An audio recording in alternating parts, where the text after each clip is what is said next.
Welcome back to Retrospect! Today I'm painting the Pokemon mashup that I did the drawing for in my last video. I'm just gonna get right into it. I kind of already started painting this and then I remembered that I wanted to record it, so that's why there's already paint on the canvas. Oops. Right now I'm just filling in all the flat colors. I decided to use a technique for the mane that I call flooding, where I basically mix a really watery amount of paint and sort of spread it over the surface of the wood panel, kind of like those baking videos where they decorate a cookie with royal icing and they sort of spread it out and then even it out and let it dry, and it dries to a nice flat surface. That's what I've been doing for large fields of paint, because I find that if you try to paint it in with a brush, you get strokes, you get areas where the paint sticks up, so I use this technique to get a nice flat surface. Though you'll see coming up in the spot on his cheek, the blue area, sometimes the pigments in the paint will sort of marble and dry in a weird way. You'll notice that in a moment on his cheek. It's just gonna get all weird and marbly. I don't really know why it does that, but you just have to paint over it if it bothers you.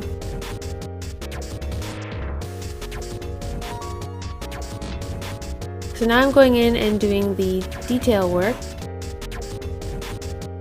I'll list all the brushes that I'm using in the description box below. They're pretty much my standard brushes from Curry's for the most part. And the gouache I'm using is custom colors that I've mixed up from my collection of Holbein, Turner, and Winsor Newton paints.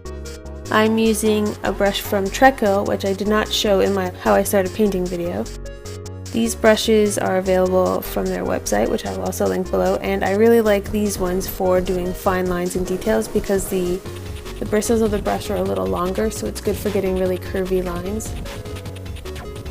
I'm trying to add in a lot of really textural, hairy detail lines because I really like the look of them, and I wanted this painting to have a very graphic look to it with a lot of strong line work, so that's why I'm adding those lines.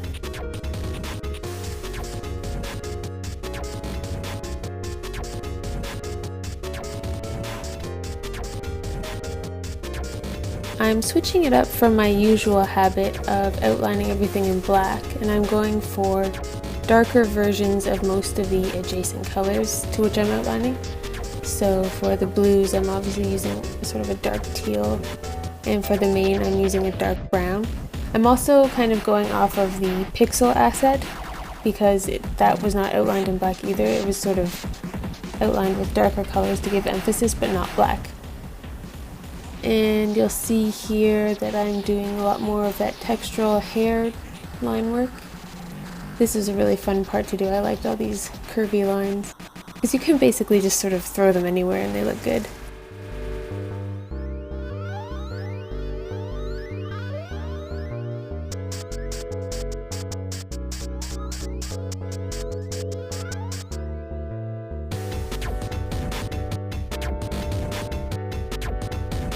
You'll have to excuse my chipped nail polish and baggy sweatshirt in the shot.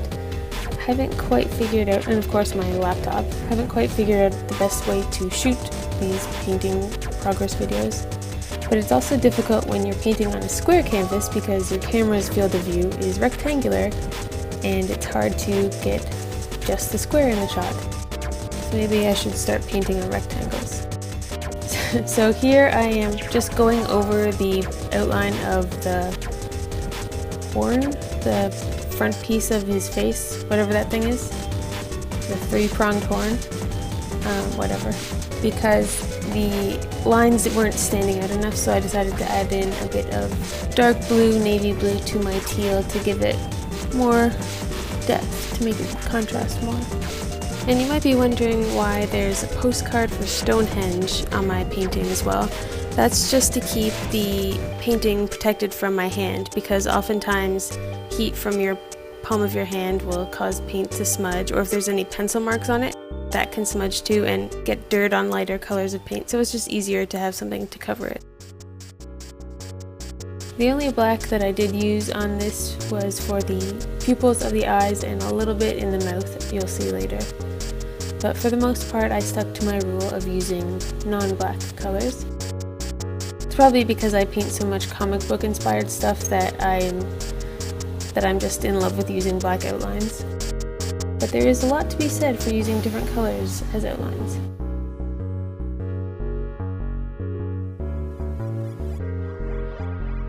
And as I'm watching this, I'm realizing it's kind of weird that this guy only has 4 teeth in his mouth.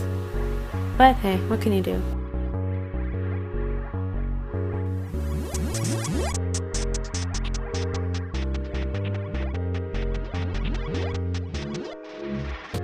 Now I'm just going in and adding a bit of shading to add a bit more depth and maybe a bit more highlight on the nose. Oh no, I just decided to change the color of the nose.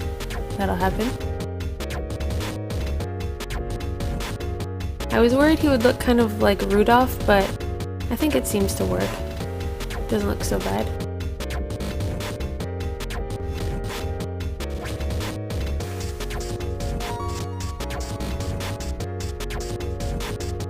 Now, I forgot to film the last bit, but you'll see that I added some shines to the eyes. That's pretty much all I did to finish this off, and here's how it looks at the end. You'll see that dark patch of yellow there. That's just a bit of the marbling that I talked about before when my flooding technique dried, but I just went with it. Thank you guys so much for watching. I hope you enjoyed this little video, and I'll see you in the next one. Don't forget to subscribe.